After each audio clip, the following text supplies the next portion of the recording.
Assalamualaikum teman-teman, kembali lagi channel FunXCP. Semoga sehat selalu. Dan ini adalah Mercedes-Benz GLS yang menjadi mobil SUV Messi paling besar. GLS Class disebut juga dengan S-Classnya SUV Messi, yang artinya nih, buat teman-teman belum tahu, S-Class adalah sedan termewahnya Messi. Jadi kalau buat GLS Class itu juga adalah SUV termewahnya Messi. Nah, selain menjadi mobil SUV paling besar, itu juga menjadi mobil SUV termewahnya. Messi GLS Class yang saya review ini adalah generasi kedua atau disebut juga dengan kode X167, dan ini menjadi jauh lebih canggih dibandingkan generasi sebelumnya yang sudah saya bikin video in-depth tournya. Nah, kalau mau nonton videonya, linknya sudah saya taruh di pojok kanan atas. Oke, tanpa waktu lama lagi, yuk kita mulai reviewnya. Let's go! Unit mobil ini yang saya review bertipe GLS 450 AMG Line dengan harga off the road Jakartanya adalah 2,325 miliar rupiah. Kalau di on the road kan menjadi kisaran 2,7 hingga 2,8 miliaran. Nah, Anda minat untuk Messi GLS Class ini? Silakan hubungi Mbak Yuna yang nomor kontaknya sudah tersedia di kolom deskripsi. Untuk headlamp ada satu lampu utama yang gede di ujung dengan list biru dan tulisan 84 LED, dua lampu gepeng di sebelahnya, dan bentuk LED DRL-nya kayak kasih kesan tiga bagian yang nyala gini. Nah, jenis lampu utamanya multi beam LED dengan total 112 titik per LED per batok lampunya, dan kayak biasa ya, tentunya full LED. Mantap!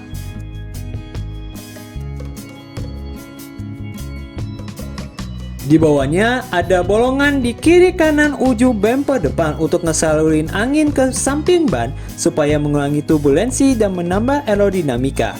Selain itu ada corner sensor 6 titik dan list chrome yang sangat panjang di sekeliling grill radiator.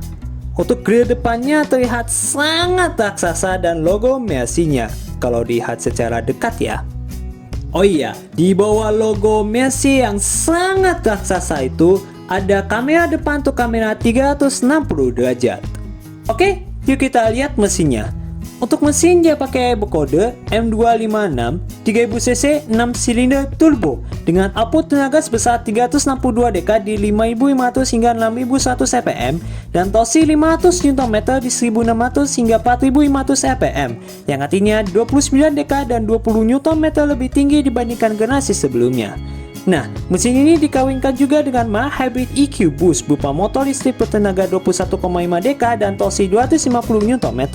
Tapi ini tidak untuk disambungkan ke ban, melainkan ini disambungkan ke alternator yang berfungsi buat mengurangi turbo lag dan transmission lag serta bisa coasting sambil matiin mesin. Nice! Mobil ini bisa berakselerasi dari 0 hingga 100 km per jam dalam waktu 6,2 detik dengan top speed mencapai 246 km per jam dan konsumsi BBM rata-ratanya mencapai 8,9 liter per 100 km. Bagusnya uang mesin sudah dicat dan ditutup cover. Begitu juga dengan kap mesinnya, plus ada peredam dan sudah hidrolik juga di kedua sisi. Nah, mesin ini disalurkan ke 4 roda atau disebut juga dengan 4MATIC. Untuk velg berukuran 21 inci dengan model 5-spoke AMG two-tone finish dengan profil ban depan 275/45 L21. Mereknya adalah Pirelli P0. Rem depan pakai cakram ventilasi yang berbolong dengan tulisan Mercedes-Benz di kaliper remnya. Sedangkan untuk suspensi depan maupun suspensi belakangnya memakai Air Suspension atau Messi disebutnya dengan Airmatic. Ini bisa naik turunin ketinggian mobil dan sesuaikan tumpukannya tergantung dari bobot di dalam mobil. Jadi kalau mobil diisi penuh, suspensinya dibikin keras supaya tidak mantul-mantul. Dan juga sebaliknya. Begitu juga kalau di mode comfort jadi empuk, di mode sport jadi keras. Nah, ada 4 level ketinggian air suspensionnya nih. Ada 0 di standar, minus 1 di mode sport atau di kecepatan tertentu, minus 2 untuk isi entry exit supaya mudah untuk akses keluar masuk mobilnya, dan 1 di mode off-road. So, bisa jadi super jangkung dan bisa juga diceperin. Kaca spion warna body dengan lampu sein LED sama ada kamera samping untuk kamera 360 derajat dan welcome light di bawahnya. Ada side step warna silver yang menjadi ciri khas mobil SUV Messi yang kecil kayak gini. Ada list satin chrome di sekeliling jendela, sama ada roof rail warna silver. Door handle kombinasi antara warna bodi di bawah dan chrome di atas dengan akses marquee mode sentuh di pintu pengemudi. Oke, yuk kita lihat interiornya. Untuk doktin depan dibaluti dengan kulit di atas dan di tengah dengan jahitan asli.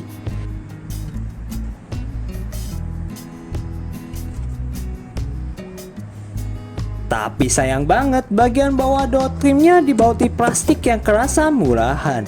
Selain itu, ada panel kayu yang glossy dan ada ambient light di mana-mana.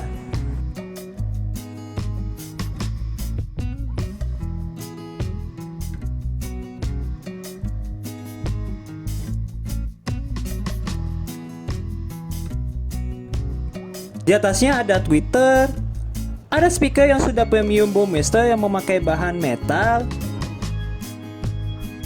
ada tombol untuk ngatur bangku penumpang depan dari sisi driver untuk menambah ruang kaki pada bangku baris kedua, especially untuk para bos.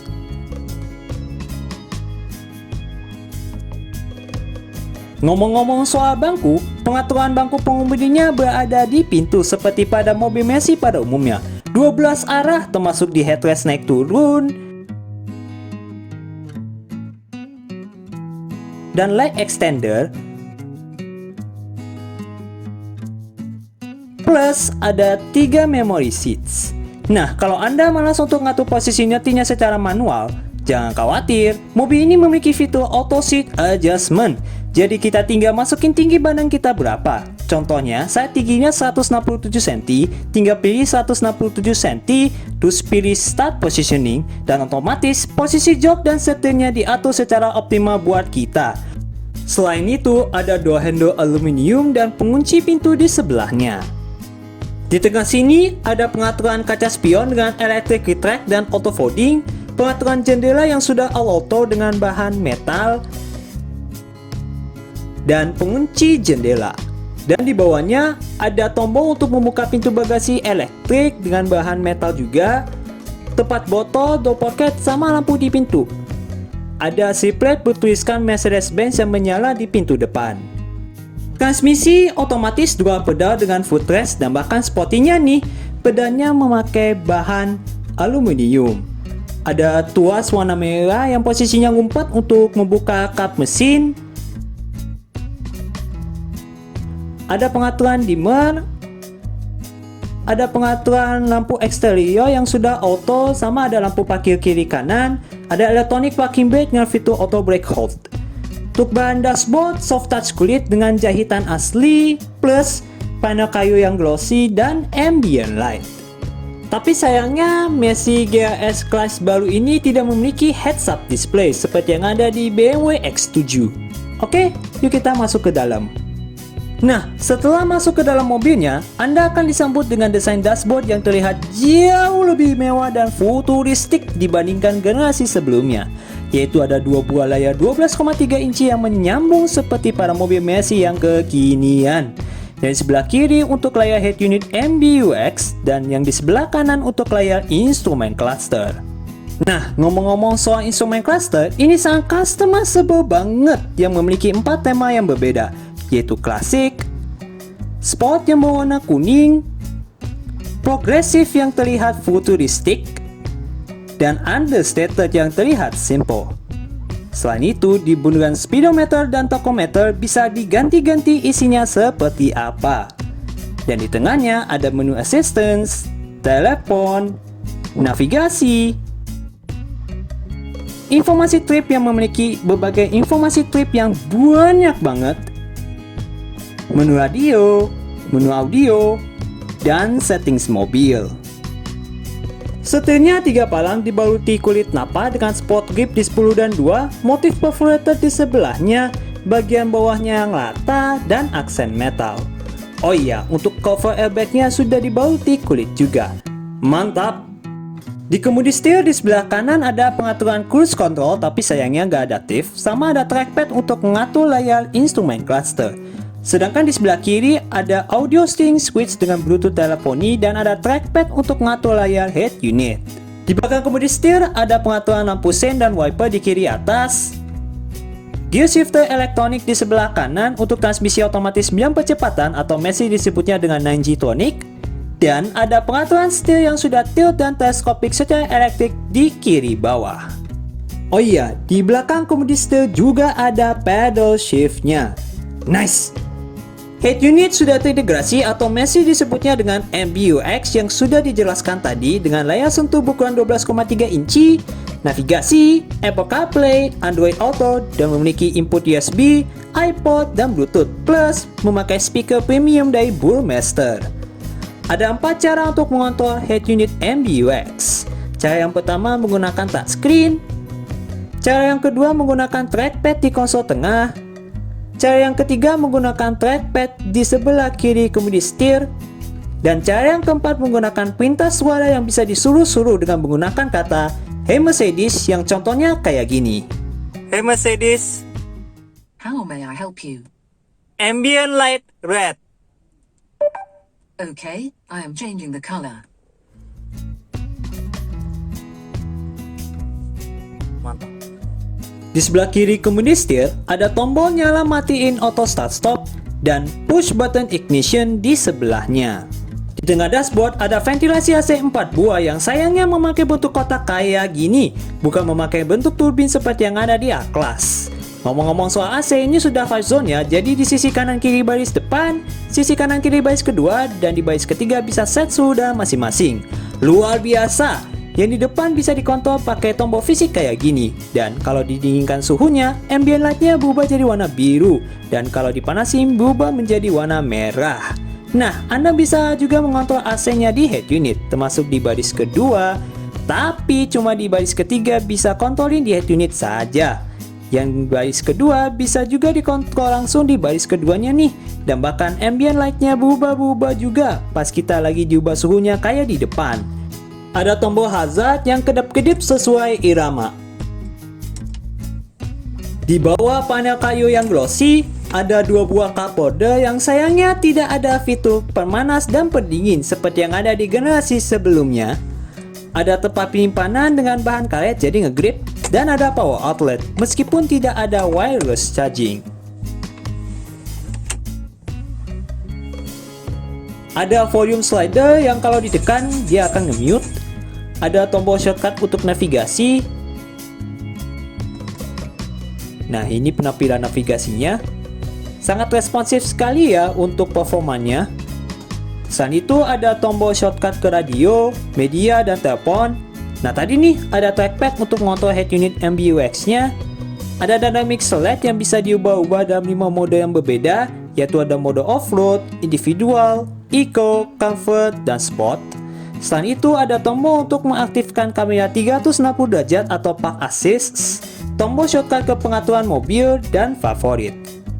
Ada palm rest untuk mengistirahatkan tangan Anda pada saat pengoperasian head unit. Ada switch untuk naik turunin air suspension. Armrest memakai bahan kulit yang empuk. Nah, armrestnya bisa dibuka dengan memencet tombol swivel ini untuk mengakses ke konsol tengah yang ada bahan beludu di bawahnya. Nah, di dalam konsol tengah ada 2 port USB tipe C. Oh iya, ada grab handle di konsol tengah juga dengan ambient light supaya penumpang di depan tidak mabuk pada saat mobilnya main di off-road. Joknya kombinasi antara kulit sintetis dan kulit asli berwarna hitam ya. Seatbelt untuk bangku depan dengan head adjuster, hand grip mode retract, sun visor di sisi penumpang depan lengkap dengan kaca, lampu LED, dan card holder, serta ada sun visor cadangan.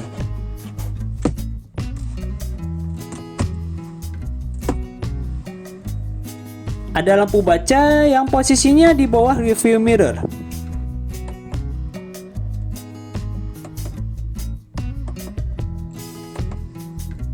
Nah, rearview mirrornya sudah auto dimming ya by the way. Ada tempat penyimpanan kacamata. Ada lampu kabin yang sudah LED dengan warna warm white. Nah, saklar ini untuk motor panoramic sunroof yang sudah standar untuk Mercy GLS terbaru di Indonesia yang terlihat gede banget sampai ke baris kedua. Nice!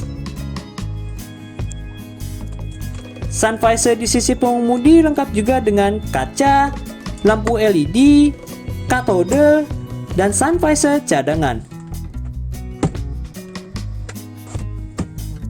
Serta dapat hand grip mode retract. Oh iya, untuk dashboard bagian bawahnya memakai bahan soft touch kulit dengan jahitan asli juga. Mantap! Untuk glove box sudah ada penguncinya, bahkan soft opening yang cantiknya ada bahan sejenis beludu dan ada backlight LED. Ini layout dari Dotrimnya.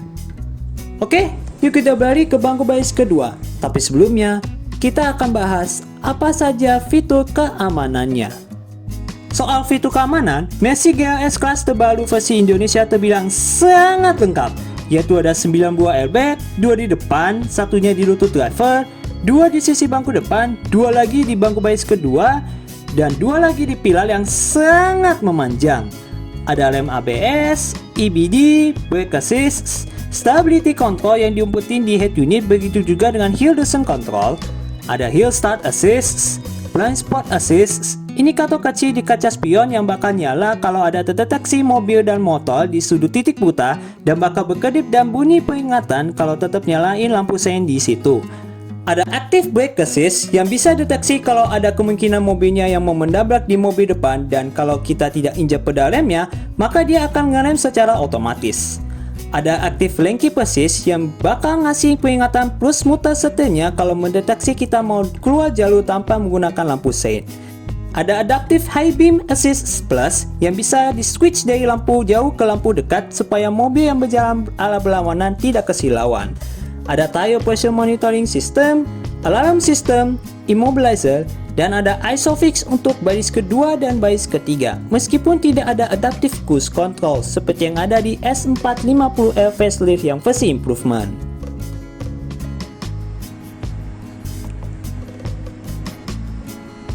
Nah, semua keempat pintunya sudah memiliki soft closing door yang bakal nutup dengan mekanisme vakum kalau nutup pintunya pelan-pelan.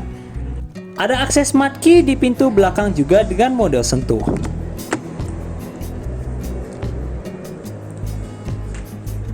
Dotrim di belakang senada kayak di pintu depan, termasuk ada panel kayu yang glossy dan bahan kulit di atas dan di tengah dengan jahitan asli. Di bawahnya ada door pocket, tempat botol, dan lampu di pintu. Di tengahnya ada pengaturan jendela yang sekaligus digandakan sebagai pengaturan sunshade elektrik. Dan ada door handle aluminium. Di atasnya ada pengaturan bangku baris kedua yang sudah elektrik dan speaker. Ada seal plate bertuliskan Mercedes-Benz yang menyala di pintu belakang juga. Duduk di bangku baris kedua, kolang kaki lega. Begitu juga ruang kepalanya. Sekali lagi, saya tingginya 167 cm. Ada tempat penyimpanan pocket di belakang bangku depan di kedua sisi. Ada ventilasi AC. Nah tadi nih, untuk ngotak-ngatik AC untuk bangku baris kedua dengan kontrol ini. Di bawah sini, ada tempat penyimpanan kecil. Nah, penggerak 4 roda ya, makanya ada tonjolan dadanya, tapi nggak terlalu tinggi. Dan ini penampakan dashboardnya dari penumpang baris kedua.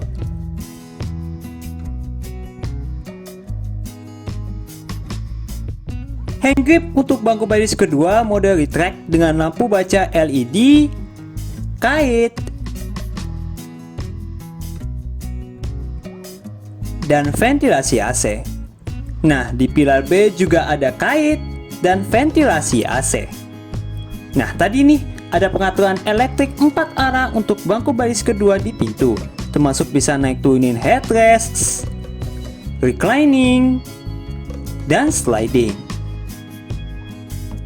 Nah, sayangnya bangku baris kedua untuk Mercy GLS kelas terbaru ini bermodel bench kayak gini, bukan menggunakan captain seat seperti yang ada di BMW X7. Ada center armrest untuk bangku baris kedua dengan akomodasi tempat penyimpanan yang ada bahan beludunya dan 2 buah cup holder. Untuk pelipatan bangku baris keduanya 40-20-40. Nah, cara lipat versi 20-nya, tinggal pencet tombol ini.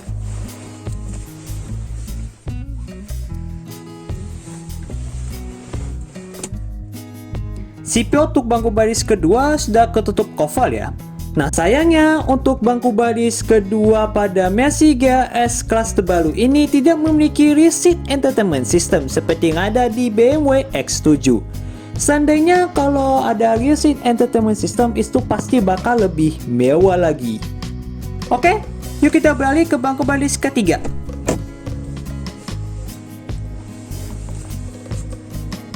Cara mengakses ke bangku baris ketiga, tinggal klik tuas yang berada di sebelah headrest, dan otomatis jok baris kedua kelipat ke depan kayak gini. Tapi emang agak lama sih prosesnya.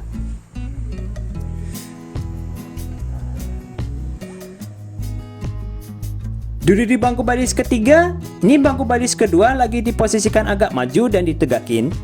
Kalau angkat kaki masih aman, kalau long kepala masih lega. Akomodasinya di sebelahnya ada dua port USB tipe C untuk charging, tombol untuk melipat bangku baris kedua kalau mau keluar, cup holder, dan speaker. Oh iya, ada bahan kulit di sandalan tangannya juga dengan jahitan asli. Mantap! Ada ventilasi AC untuk bangku baris ketiga, serta ada lampu baca LED di atas sini. CPU untuk bangku baris ketiga sudah ketutup cover juga. Headrest ada sebor dua-duanya ya. Oke, yuk kita balik ke bagasi.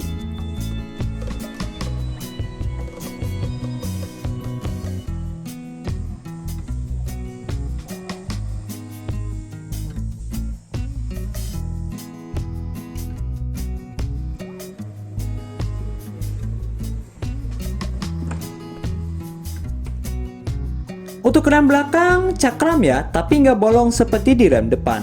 Untuk profil ban belakangnya 315/40L21. Sangat lebar ya. Sebelum ke belakang, yuk kita nyalakan lampu kecil dan lampu hazardnya.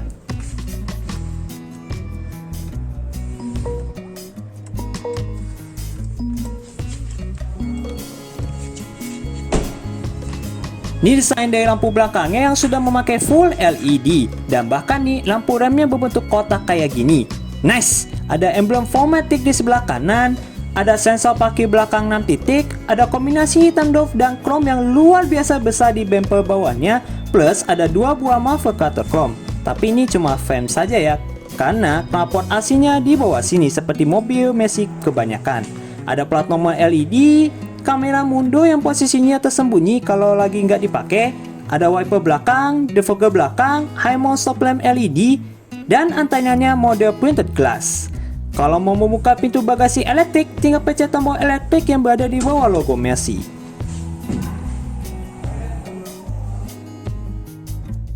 Bagasinya terbilang luas ya, dan bahkan lebih luas dibandingkan generasi sebelumnya. Nah, kalau mau menambah ruang bagasi lagi, Anda bisa melepas cargo cover dan melipat jok baris ketiga dan jok baris kedua. Nah, enaknya nih, cargo covernya masih bisa dipakai meskipun semua bangkunya ditegakin supaya barang-barangnya sulit diintip dari luar. Nice! Di bawah lantai bagasi, ada tempat penyimpanan yang rahasia sekaligus tempat untuk menaruh cargo cover kalau nggak dipakai. Sedangkan di sebelah kanan, ada tombol untuk turunin suspensi bagian belakang mobilnya supaya lebih mudah untuk angkatin barang berat dan binatang peliharaan masuk ke dalam. Selain itu, ada dua tombol untuk naik turunin jok baris ketiga. Nah, pelipatan bangku baris ketiganya 50-50.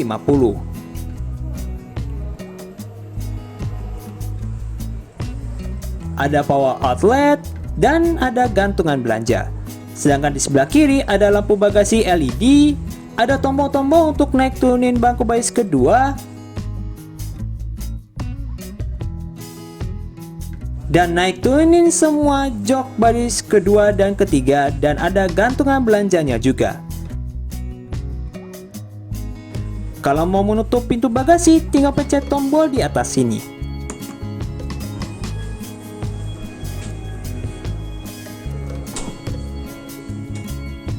Ini desain dari belakang dari Mercy GLS 450 AMG line terbaru.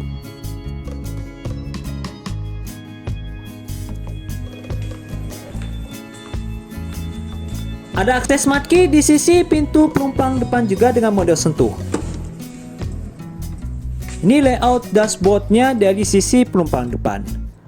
Pengaturan jok penumpang depannya elektrik 12 alat juga. Pengaturannya sama persis yang ada di jok pengemudi, termasuk ada 4-way lumbar support, leg extender, dan 3 memory seats. Oh iya, ada tempat penyimpanannya di sebelah kanan sini.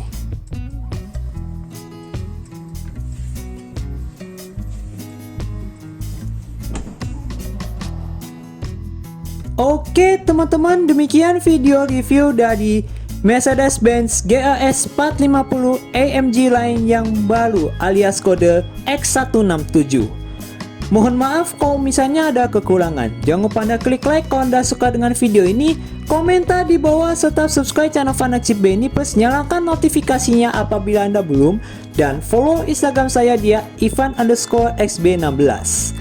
Terima kasih telah menonton dan sampai jumpa di video selanjutnya. Wassalamualaikum warahmatullahi wabarakatuh.